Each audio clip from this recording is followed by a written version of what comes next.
If you try to run away from the fear, it follows you. It's going to be there. How do you understand it? How do you embrace it? How do you lose part of it so that those stories, that fiction doesn't follow you?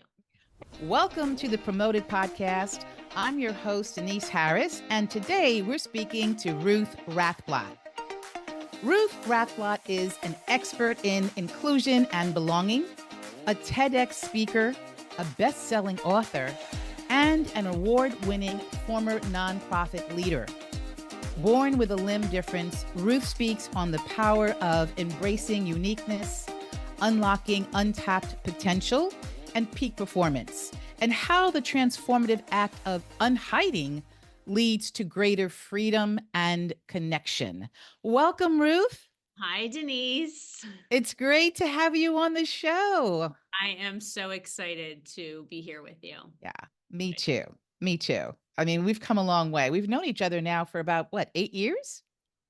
Yeah, I feel like I've known you my whole life, Denise.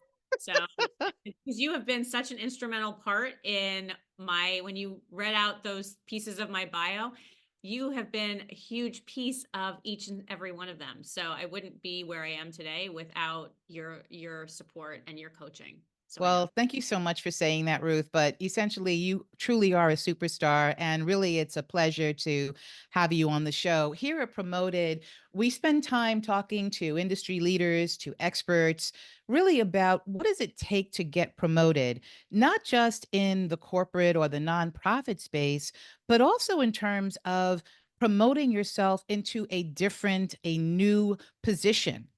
And so that's why I'm really excited to chat with you because you went from being a former corporate leader or nonprofit leader. You were a CEO of a pretty well known nonprofit. You'd been in that space for a long period of time.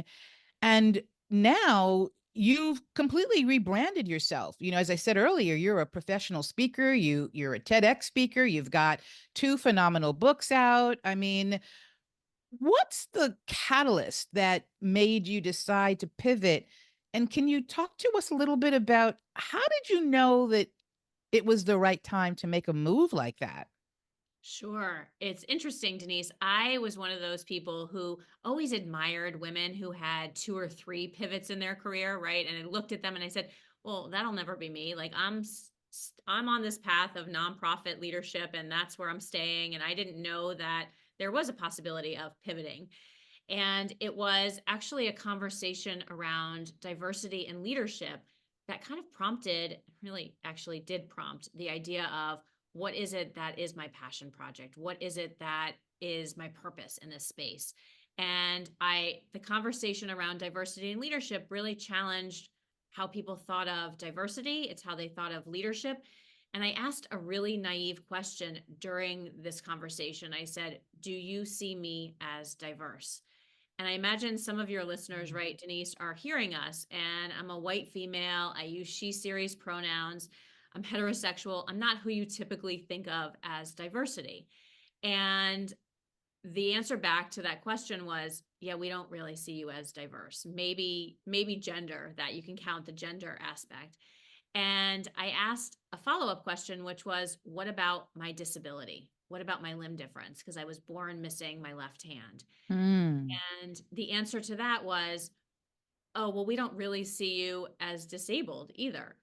And what was interesting is I got upset by that answer. And what I had to realize was I hadn't been sharing my journey of having a limb difference or a disability with anyone. I was still, even though I wasn't physically hiding it like I had for 25 years, I was still not sharing my journey with anyone about being born with a disability, the challenges and some of the successes.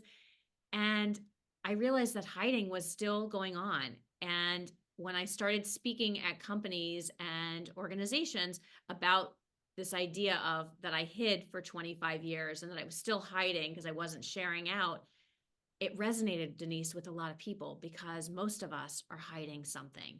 Yes. And as I started to need alignment between my professional life and my personal life, I realized there was a much bigger message that I wanted to be sharing with the world. This idea of how do we create spaces and safe spaces specifically for leaders and employees to unhide so that they can thrive and belong.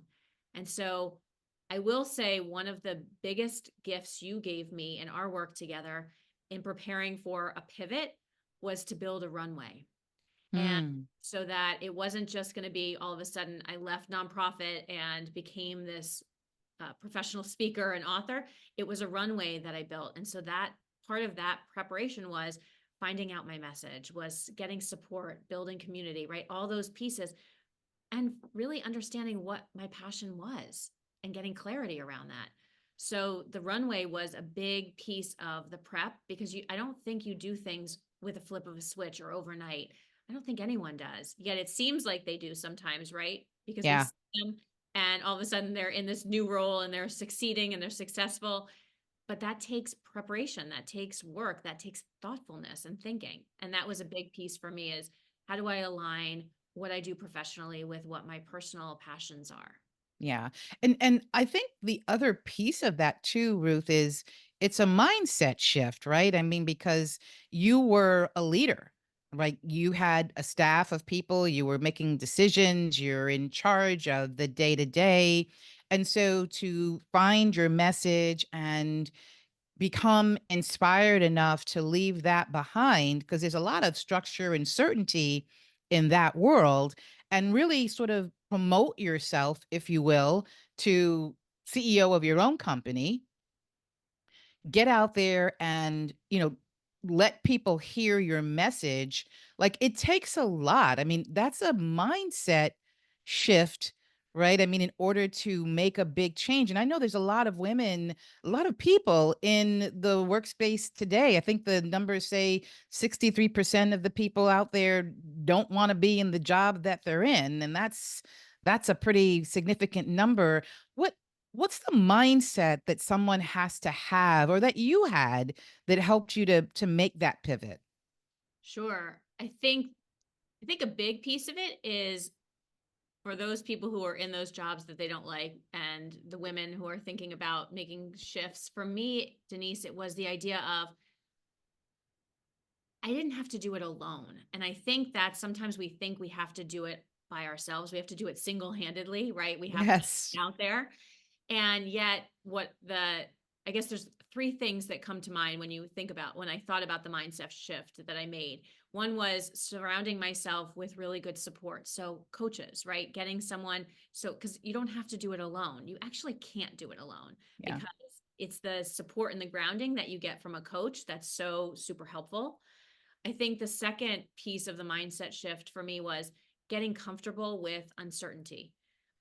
It's a big piece of what I managed through and had a lot of introspection time during COVID. For many of us, we did, right? This idea of it felt really uncertain. All the things we kind of relied on shifted. And so getting comfortable with uncertainty was a big piece for me. And then the other piece is how do you what is it that you really want to do in this life? Like what do you want to be known for? What's the at the end of the day, why were you put here? And I think getting that mindset shift around what was my vision? What was my purpose? And really spending some time doing some of that introspection or what I call self-centered work, like centering on myself was Yeah. a piece of it. And that happened through coaching. That happened through getting clarity around the purpose and also the mindset shift about it's okay to be uncertain and that's hard. Yeah. Yeah, that is. I mean, there's a proverb that says if you want to go fast, go alone. If you want to go far, go with others. And I think that that's so very true. And I want to kind of hang there for a moment because you talk about, oh, having a coach and, that really helped to give you a different perspective. And you talked about, community, having people around you. And you also talked a bit about, sort of defining what it is that you wanted to go after. Mhm. But how important is it, particularly for women, to really pay attention to developing networks? I mean, did you find that when you left your nonprofit space, there were some individuals who you could speak to about, just advice or guidance or, direction? I mean, was it important to have that? Community is essential in this. Again, you can't do it alone. I think when you try to do it alone, you come up against fears. You talk yourself out of things. You think, oh, I should just go back and do that 9 to 5 job.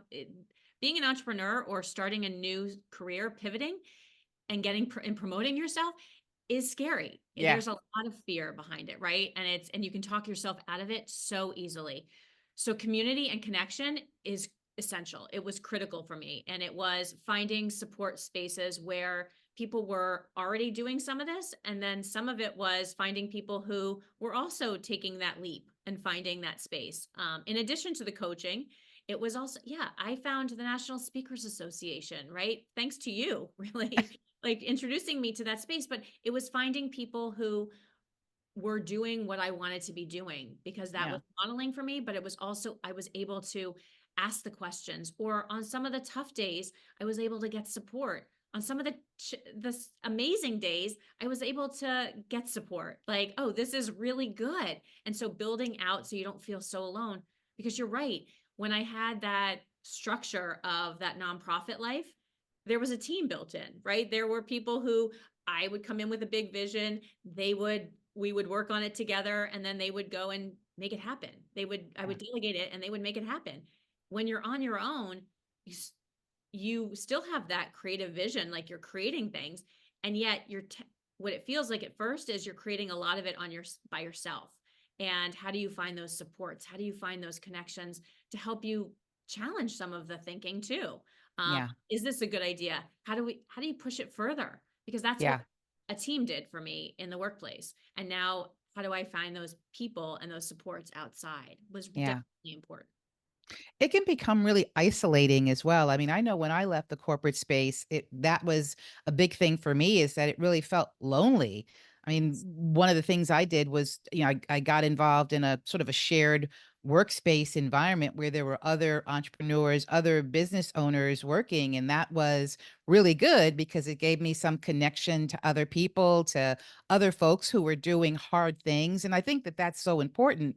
But, you said something too that resonated, and I think that was around, fear, right? I mean, fear will keep you stuck, right? Like fear, is aligned with the amygdala hijack, right? I mean, the amygdala wants to keep you in your comfort zone. So anytime you try to do something that's different, it's like, wait, stop, hold on a moment, sit down. Like you're doing something that's scary. What I've learned is that you have to learn to dance with fear because it never really goes away. And I remember reading something years ago that said, fear is always going to be around, but you just never want to let it get into the front seat and drive. Mm, What does that mean for you? that's so interesting. It's funny. When I was writing the first book, one of the exercises that the book coach asked of me to write, or asked me to write, was a letter to that fear voice, to that negative fear voice. And rather than, to your point, shunning her away, to embrace her and to see what was she doing. And what came up for me, Denise, is so interesting about this piece of the conversation is I found that she was actually pushing me to go forward, right? Like some of the narration in my head was, "Oh, you can't do this. This isn't going to be good. Nobody's going to be wanting to hear this." When I was leaving even the nonprofit space, it was, "Oh, you're not going to have those same connections again. Nobody's going to take your phone call, your email." Well, that negative, that fear voice, how can we use it to challenge us to be like, hey, so what do I need to do to get people to listen? What do I need to get to do to people to return my call? How is this message actually resonating with people? So that was a huge piece of embracing the fear voice, because sometimes we aren't always the most reliable narrators, right, of this journey. Like that fear voice comes in a lot. Yes. And to your point, how do we embrace it to understand it? And then how do we let go of some of the garbage that it's saying too? Because some of it pushes us forward and makes us think. And then some of it is, yeah, actually, you need to get out here. If you were using your car metaphor, like you need to get out. Like this is Yeah. your ex. Like I got this. And Yeah. I think that for me, it was through definitely coaching that I was able to wrestle with some of those voices.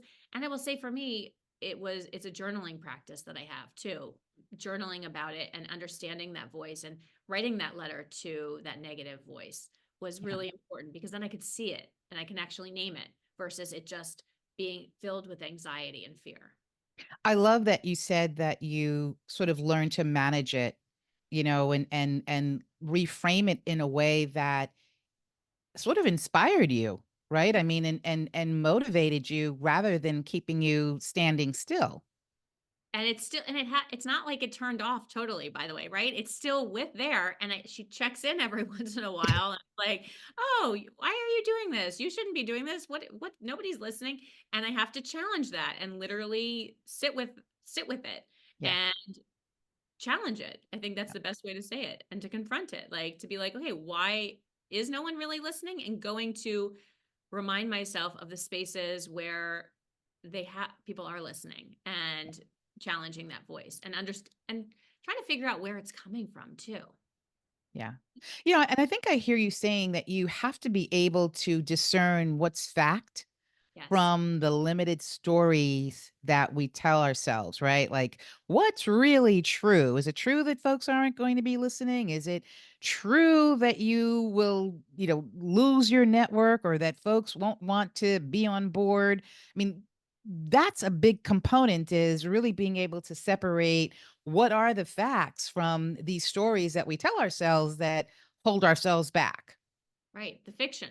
Right. And so, but I think if you try to run away from the fear, it follows you. It's going to be there. How do you understand it? How do you embrace it? How do you lose part of it so that those stories, that fiction doesn't follow you? You got to dance with the fear. You got Yep. to learn to dance with it. I really do. Looking back at your journey, Ruth, what are some key lessons that you learned from your nonprofit career that you think have been invaluable in building your business today? I think it goes to two things that we've talked about already. One is that relationship building piece. I know that in my nonprofit career, the way that I was able to do fundraising, the way I was able to build partnerships with people was all through relationship building. It wasn't transactional, it was truly relationship building. And that absolutely maintains and holds true in my pivot. That the idea of how do you build relationships? How do you think about the other person too in terms of what they're hearing and what they need as you're building the relationship. So I think that relationship building is core and definitely is transferable as a piece. I think also the focus on the mission, like in nonprofits, we had a mission, right? A mission statement, why we were doing what we were doing. And that same idea translates to my business. What's my why? Why am I doing this? What's the focus? And that clarity of getting clear about my focus has been important, just like it was in the nonprofit space, understanding the mission, understanding my mission of what I'm trying to do now. And I think the other piece that probably I often think about with this work and why the nonprofit versus this is the patience and the persistence, like not giving up. I didn't give up on working with young people my whole life, like, right? And when I was a nonprofit, I didn't say, "Oh, well, they can't handle this," or no, it was persistence and building something. And that same persistence and patience I'm finding I have to channel and challenge myself around with this new venture is just having a little bit of patience because I'm a type, and Denise, we've known each other long enough. I'm a type A personality. I want to see things happen immediately. And yet it's only been a few years that I've been in this space of running Yeah. my own thing. And so looking at what have I accomplished so far? I had a coach at one point say to me, "Oh, you're looking at the is an alphabet, right? And you want to be at M." She's like, "The fact that in your first year you got to C, like from A to C, like that's awesome. Like think about what you've accomplished so far. Like it's because it's yes, we need to keep looking forward, but we also need to recognize what we've already done, what we've And already celebrate. and celebrate. Absolutely. So I would say those three things are definitely, when I think top of mind, are the transferable pieces between my leadership in nonprofit and running my own business now.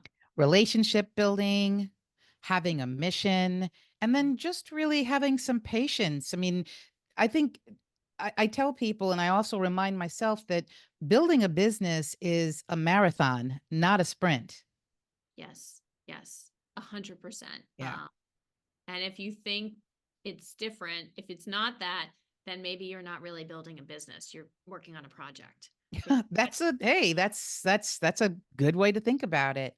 Ruth, as we sort of land our plane today, I'm curious, what are three things that make someone promotable, whether it's in a corporate environment or it's a business owner? And I ask that question because again, this show is really devoted to helping people get to that next level. And sometimes we think we know the answers and sometimes we don't, and sometimes we are afraid to try new things. But I want to ask each guest that same question because ultimately it's never one thing, right? I mean, it's a combination of things. So from your perspective, what are three things that you think make someone promotable? sure. It's funny when I would hire people, I always looked for the spark in the eye, right? Like that the glimmer in the eye of they want something. Like they were hungry for this.